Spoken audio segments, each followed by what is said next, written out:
Boa noite, boa noite, boa noite. Estamos aqui para mais uma reflexão do livro Uma Vida com Propósito, de Rick Warren. Então, nós estamos no 34º dia. Hoje já estamos nos encaminhando para o final da clarificação do seu propósito, pensando no seu propósito de vida. Sejam todos muito bem-vindos. Quero primeiro agradecer ao Pai, ao Filho e ao Espírito Santo pela oportunidade de estar aqui mais uma vez com vocês e trazendo um pouquinho mais de clarificação sobre o seu propósito de vida. Minha querida Nora, que bom ter você aqui, minha lindona. Gratidão enorme pela tua presença. Que Deus abençoe cada vez mais a tua vida. Ainda mais que ter o meu neto aí no teu ventre. Que bênção, que bênção. Gratidão ao Pai por essa experiência, por esse presente. Então vamos lá, vamos nos preparar mais uma vez para entender, para clarificar o propósito de Deus na sua vida. E hoje é a preparação de pensando como servo. Ontem a gente já conversou um pouco sobre isso. Hoje nós vamos entrar um pouquinho mais especificamente, né? Como que eu penso como servo, como me posiciono, né? Então, fica aqui comigo para você, se você quer entender um pouco mais e poder clarificar o propósito de Deus na sua vida e poder viver segundo o propósito de Deus, que é isso que nos traz a alegria, a felicidade e também a nossa salvação eterna. Então fique comigo aqui. Hoje a gente começa pensando, refletindo no versículo 24 de Números, capítulo 14, versículo 24, que diz assim: meu servo Caleb pensa diferente e me segue de maneira plena. Lá em Filipenses 2,5, olha como Paulo, né, orienta a comunidade cristã da época. Tentem pensar como Cristo Jesus pensava. Então, para a gente entender que servir começa onde? Começa na mente. Precisamos pensar, querer servir. Então, ser servo requer uma mudança na maneira de pensar. Uma mudança de atitude. Uma vez que eu começo a pensar, eu preciso agir de forma diferente do que eu estou vivendo e pensando agora. Por quê? Deus, ele está sempre mais interessado no porquê daquilo que nós fazemos do que naquilo que a gente faz de fato. Então, atitudes contam mais do que, né, realizações. Por que isso? Vamos pensar lá no rei Amazias, né? Ele perdeu o favor de Deus por quê?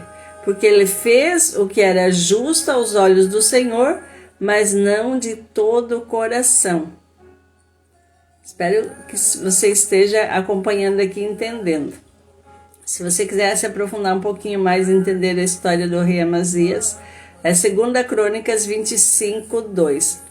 Por quê? Porque o servo verdadeiro, né, de Deus, o verdadeiro servo, ele tem o quê? Uma mentalidade que consiste em 5 atitudes. Então, acompanhe aqui para ver se você, né, está vivendo isso, e se você não está, de que forma que você pode começar a ter essas atitudes. Então, o Rick organizou da seguinte forma: o servo, ele pensa mais nos outros do que em si mesmo.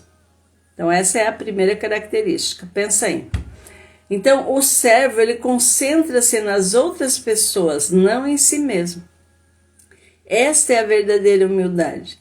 Não pensar, né, menos, né, em si, mas pensar menos em si. Você entende? Não pensar menos de si, mas pensar menos em si. Esse é o servo abnegado. E Paulo aconselha lá para os filipenses dizendo assim, ó: Esqueçam-se de vocês o suficiente para estender a mão e ajudar. Lá Filipenses 2:4. O que significa, isso? Perder a vida. Esquecer de si mesmo para servir aos outros. Quando deixamos de nos concentrar em nossas necessidades, ficamos conscientes das necessidades dos outros que estão ao nosso redor. Jesus esvaziou-se de si mesmo, tomando a forma do quê? De servo. Aonde que está escrito isso? Lá em Filipenses 2:7. Quando foi a última vez que você se esvaziou de si mesmo em benefício de alguém? Você já parou para pensar nisso? Sejam todos bem-vindos, que bom ter vocês por aqui. Então, você pode, Você não pode ser servo. Pensa aqui, vamos analisar essa situação. Se você está entendendo, Você não pode ser servo se estiver cheio de você mesmo. Somente quando nos esquecemos de nós é que fazemos coisas que mereçam ser lembradas. Muitas vezes eu não sei qual a concepção que você tem, que de repente o servo, é aquele que só se submete de forma humilde, mas não nessa humildade que a palavra traz. É subserviência, E não é isso que a gente está... Não é isso que a palavra diz. Então vamos pensar. Ô, minha irmã, que bom ter você aqui. Obrigada pela tua presença. O William, a Sueli, que bom ter vocês, meus queridos. Vamos pensar assim, infelizmente, grande parte dos serviços que prestamos é em causa própria. Servimos para que os outros gostem de nós, para sermos admirados ou para alcançarmos nossos objetivos. Então, geralmente, uma pessoa que tem uma dependência emocional muito alta, ela vai querer fazer as coisas para agradar os outros. Para quê? Para que ela não sofra o abandono ou a rejeição. Então, não é disso que nós estamos falando do servir. Vamos ver como é que você entende isso. Ou às vezes, tem muita gente que se submete a outras pessoas, mas fica infeliz com isso. Não é nesse sentido.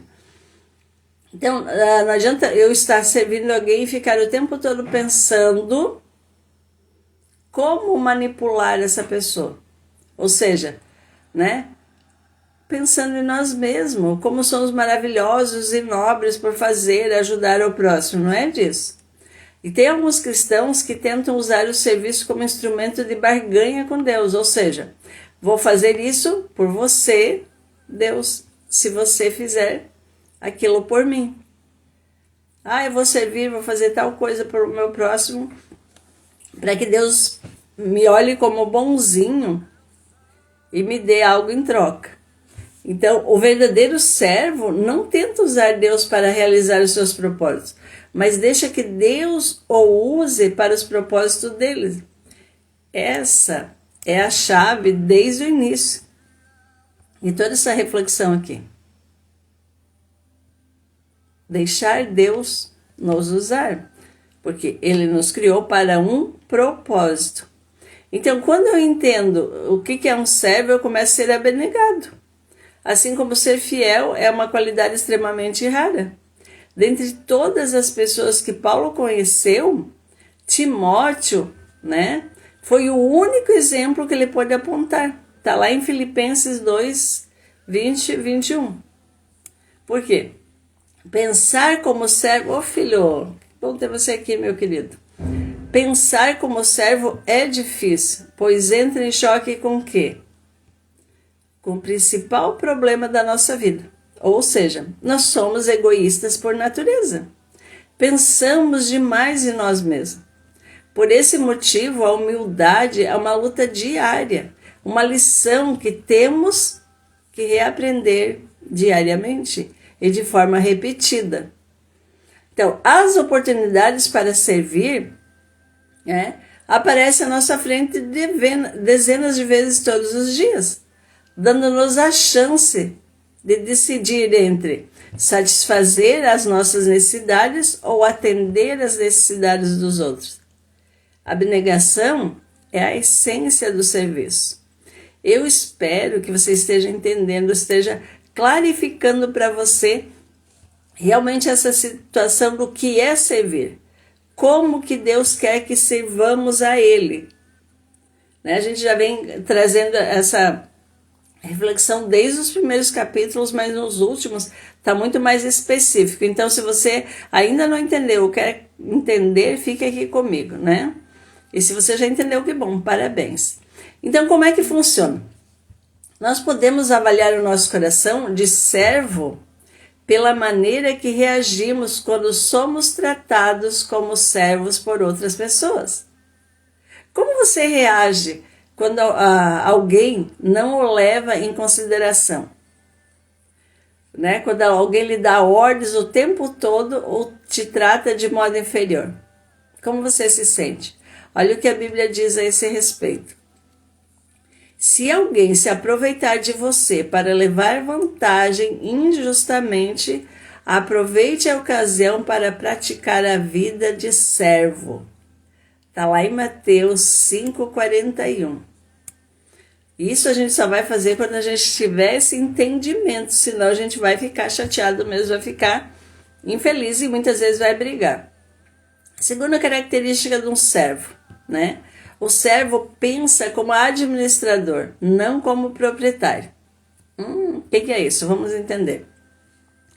O servo, ele está consciente de que todas as coisas pertencem a Deus. Nada é meu. Então, na Bíblia, o administrador era o servo encarregado de gerenciar uma propriedade. José foi um tipo de servo quando prisioneiro no Egito. Potifar entregou-lhe a mordomia da casa. Depois, o carcereiro lhe confiou a prisão. Por fim, o faraó pôs aos seus cuidados toda a nação. Então, o serviço e a administração caminham juntos. Quer se aprofundar um pouquinho mais? Leia lá 1 Coríntios 4:1. Por quê? Porque Deus espera que sejamos dignos de confiança das duas coisas. Olha o que a Bíblia diz. O que se exige de quem tem essa responsabilidade é que seja fiel ao seu Senhor. 1 Coríntios 4:2. Agora pensa aqui. Como você está lidando com os recursos que Deus lhe confiou? Como tornar-se um verdadeiro servo? Para isso você terá que resolver questões do dinheiro em sua vida. Olha, Jesus disse, nenhum servo pode servir a dois senhores. Vocês não podem servir a Deus e ao dinheiro. Está lá em Lucas 16:13. Ele não disse, vocês não devem, mas vocês não podem. É impossível. Viver para o ministério e viver para o dinheiro são objetivos que se excluem mutuamente. Vamos entender um pouquinho melhor, Qual deles você escolhe? Se você for servo de Deus, não poderá fazer nenhum trabalhinho por fora. Todo o seu tempo pertence a Deus. Ele exige lealdade exclusiva, não fidelidade de meio expediente. Vamos entender, para você não pensar que é contra o dinheiro, não é isso. Por quê? É o dinheiro que tem o maior potencial para substituir Deus em nossa vida. O materialismo ele é responsável por desviar as pessoas do serviço de Deus, mais do que qualquer outra coisa. Muitas pessoas dizem assim, depois que eu atingir meus objetivos financeiros, vou servir a Deus. É uma decisão tola, pela qual se arrependerão por toda a eternidade. Por quê? Quando Jesus é o mestre, o dinheiro serve você. Mas, se o dinheiro for o seu mestre, você se tornará escravo dele. Então, a riqueza não é absolutamente pecado, mas deixar de usá-la para a glória de Deus, sim. O servo de Deus sempre se preocupa mais com o ministério do que com o dinheiro. Tá ficando claro para você? Vamos entender aqui, ó. Porque se não está claro, a Bíblia é extremamente clara. Deus usa o dinheiro para saber se você é um servo fiel. Foi por isso que Jesus falou mais sobre o dinheiro que sobre o céu e o inferno. Olha o que está escrito lá em Lucas 16:11. Assim, se vocês não forem dignos de confiança em lidar com as riquezas deste mundo ímpio, quem confiará as verdadeiras riquezas a vocês? Olha o treinamento pelo qual a gente vive, pelo qual a gente passa aqui, né? Na forma de você, de nós, gerenciar o dinheiro afeta o quê? A quantidade de bênção que Deus derrama sobre nossa vida. Tá entendendo? Vamos lá. No capítulo 31, né? Recentemente, hoje nós estamos no 34, a gente falou sobre os tipos de pessoas, os construtores do reino e os construtores de riqueza. Então, ambos são bons em fazer os negócios crescerem, né? Fazer os negócios crescerem, os acordos e as vendas e obter lucro, né? Tanto o construtor do reino como o construtor de riquezas, né? A diferença é que o construtor de riqueza, eles continuam a acumular fortunas para si, independentemente de quanto tenham alcançado. Mas os construtores do reino, o que eles fazem? Mudam as regras do jogo. Eles ainda tentam ganhar tanto dinheiro quanto for possível, mas fazem isso por quê? Para destruir. Mas vamos entender aqui. Usam a riqueza para financiar a igreja de Deus e a sua missão no mundo. Entende isso? Aonde que você está aplicando o seu dinheiro? Para a construção do reino ou para a construção do teu reino?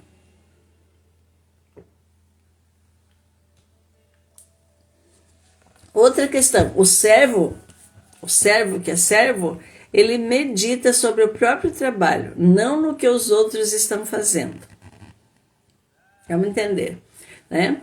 Porque o servo de Deus, ele não fica fazendo comparações. Não critica nem compete com os outros servos ou ministérios. Está muito ocupado realizando a tarefa que Deus lhe confiou, foi designado para isso. A competição entre servos de Deus é absurda por muitas razões. Estamos todos no mesmo time. O nosso objetivo é fazer que Deus seja visto, não nós mesmos. Vamos entender um pouco mais aqui. Lembra que nós recebemos atribuições únicas? Cada um tem a sua atribuição, a sua forma exclusiva? E olha o que Paulo já lembrava aos cristãos da época. Ele dizia para os Gálatas, lá em Gálatas 5:26 está escrito assim, ó, isso significa que não devemos ficar fazendo comparações como se um fosse melhor que o outro. Temos coisas mais importantes a fazer na vida. Ninguém é melhor do que ninguém. Cada pessoa tem o seu valor singular e inestimável. Então, tá claro para ti isso? Na verdade, assim, ó, não existe lugar para ciúmes mesquinhos entre servos. Quando você está ocupado servindo, não há tempo para ser crítico. Todo o tempo desperdiçado em criticar os outros poderia ter sido usado para quê? No ministério? Então, quando reclamou para Jesus que Maria, né, não estava ajudando, o que Marta fez? Né? Ela reclamou para Jesus que Maria não estava ajudando. O que aconteceu com a Marta? Perdeu o coração de serva. O verdadeiro servo não reclama das injustiças, não sente pena de si mesmo, muito menos fica aborrecido com aqueles que não servem. Apenas confia em Deus e continua servindo. Tá entendendo aqui? Então, a nossa função de servo, né, não é avaliar os outros servos do mestre. A Bíblia diz: quem é você para criticar o servo de alguém? O próprio Senhor determinará se seu servo foi bem-sucedido ou não. Está lá em Romanos 14:4. Então, também não é nossa função nos defendermos de crítica. Deixe que o seu mestre tome conta disso. Siga o exemplo de Moisés, que se mostrou verdadeiramente humilde quando enfrentou oposição. Ou faça como Neemias, cujas respostas críticas eram simplesmente essa: meu trabalho é muito importante para que eu o interrompa agora, a fim de conversar com vocês. Ele continuava trabalhando. Neemias 6:3. Você quer entender melhor esse contexto? Então, se você serve como Jesus, com certeza será criticado, isso é inevitável. O mundo até mesmo, grande parte da igreja não compreende o que Deus valoriza. Um dos mais belos atos de amor demonstrado a Jesus foi criticado pelos discípulos. Quando? Quando Maria derramou sobre Jesus as coisas mais valiosas que possuía. O quê? Um perfume raro. Esse gesto de generosidade foi rotulado como desperdício, pelos discípulos. Jesus, porém, o classificou como maravilhoso. Quer entender esse contexto? Lá, Mateus 26:10. Outra questão que o servo precisa, é ele edificar a sua identidade em Cristo. Como assim? Lembrando sempre que é amado e aceito pela graça. O servo não precisa provar o seu valor. Ele aceita de bom grado trabalhos que pessoas inseguras considerariam abaixo delas. Ao lavar os pés dos discípulos, Jesus dá um grande exemplo, ou aliás, o mais profundo exemplo de serviço. Por quê? Porque ele tinha uma autoestima equilibrada. Lavar os pés era equivalente a ser engraxate na época, ou uma função desprovida de status. E Jesus era um mestre. Era Deus, Mas Jesus sabia quem ele era. Por isso, a tarefa não ameaçou a sua autoestima. Olha o que a Bíblia diz a esse respeito. Jesus sabia que o Pai havia colocado todas as coisas debaixo do seu poder e que viera de Deus. Assim, levantou-se da mesa. Ele não estava preocupado de fazer isso. Colocou sua capa, e colocou uma toalha em volta da cintura. João 13:3-4. Então pensa aqui um pouquinho. Se você ainda não tinha clareza, se você pretende ser servo, deposite sua identidade em Cristo. Por quê? Somente pessoas seguras podem servir. Você entende? Se você entendeu isso, você vai dar conta de servir. Agora, pessoas inseguras estão sempre preocupadas com o quê? Com a aparência. Pessoas inseguras temem o quê? A exposição de suas fraquezas e escondem-se sobre camadas de orgulho e pretensão. Quanto mais insegura uma pessoa for, mais desejará que as outras pessoas sirvam e mais vai ter necessidade do quê? De aprovação. E você, como é que você se sente hoje? Você está entendendo isso? Como se comportar. Olha o que Paulo lembra. Você pode gloriar-se de você mesmo, mas a única aprovação que conta é a do Senhor. 2 Coríntios 10:18. Então, se alguém teve grande chance na vida de se gabar das suas relações pessoais, esse alguém foi quem? Tiago, meu irmão de Jesus. Ele destina as credenciais, ele detinha as credenciais de quem conviveria com Jesus na condição de irmão. Ainda assim, na introdução da sua carta, ele se refere a si mesmo como servo de Deus e do Senhor Jesus Cristo. Tiago 1,11. Então, quanto mais próximo você estiver de Jesus, menos precisará se autopromover. Você entende isso? Outra coisa, o servo, ele considera o ministério uma oportunidade, não uma obrigação. Por quê? Porque ele gosta de ajudar as pessoas, de suprir as necessidades e exercer o ministério. Ele serve ao Senhor com alegria, conforme está lá em Salmos 100, versículo 2. E por que ele faz isso? Porque ama o Senhor, reconhece a sua graça e sabe que servir é a mais alta função da vida e tem ciência que receberá o quê? A recompensa. Porque o Pai, está escrito lá em João 12, 26, o Pai honrará e recompensará quem me servir. E olha o que Paulo acrescenta, ele não se esquecerá do trabalho duro que vocês realizaram, por ele nem do amor que lhe demonstraram ao cooperar com os outros cristãos. Lá em Hebreus 6:10. Agora imagine, o que aconteceria se apenas 10% dos cristãos em todo o mundo levasse a sério o papel de servo? Imagine o bem que poderia ser feito. E você? Está disposto em ser uma dessas pessoas? Se você não é servo ainda, se você não tinha entendido o que é ser servo, né?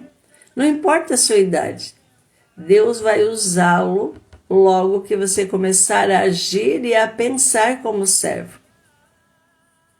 Então, eu espero que essa reflexão de hoje tenha contribuído para que você entenda que ser servo, por amor a Deus, você pode fazer em qualquer lugar que você estiver. Desde que você reconheça que nada é teu. Tudo é dado por Deus. Então você vai fazer por amor e sempre que puder o que tu vai fazer? Aproveitar as suas habilidades e talentos para dizer isso. Falar do reino, falar de Deus.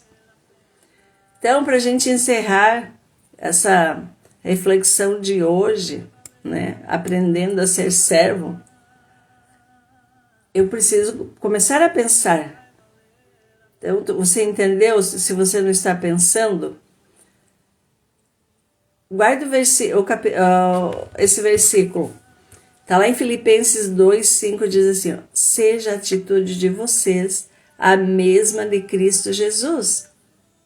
O que acontece? A maioria de nós nos preocupamos, né, mais em ser servido do que achar maneiras de servir os outros.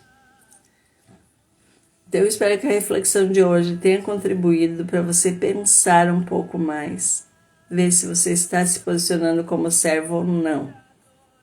Então, primeiro, muito obrigada, gratidão enorme pela tua presença aqui comigo, por você estar assistindo, né, acompanhando essas lives, meu filho, minha nora, minha irmã querida, né, todas as pessoas que eu amo.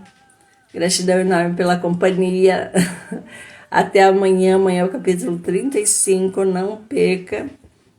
Que amanhã, se você quer entender um pouco mais, né, o que é o poder de Deus nos momentos da nossa fraqueza, como ele age, né?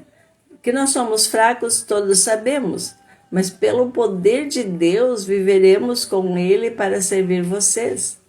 Está lá em Coríntios, olha o que Paulo já advertiu aos cristãos da época, né? Já foi chamando a atenção desse povo lá. E dizia, eu estou com vocês, isso é tudo que você precisa. Né? Não importa a distância que você está. Era isso que Paulo estava dizendo. Então, meus queridos, gratidão enorme ao Pai, ao Filho e ao Espírito Santo por me trazer até aqui, me permitir estar aqui compartilhando com vocês essa reflexão. Eu honro a vida do Rick Warren pela sabedoria, pela organização desse conteúdo, que nos ajuda grandemente a entender e clarificar o propósito pelo qual Deus nos colocou aqui neste mundo. Um beijo no coração de todos e até amanhã. Fique na presença do Senhor. Beijo, beijo, beijo.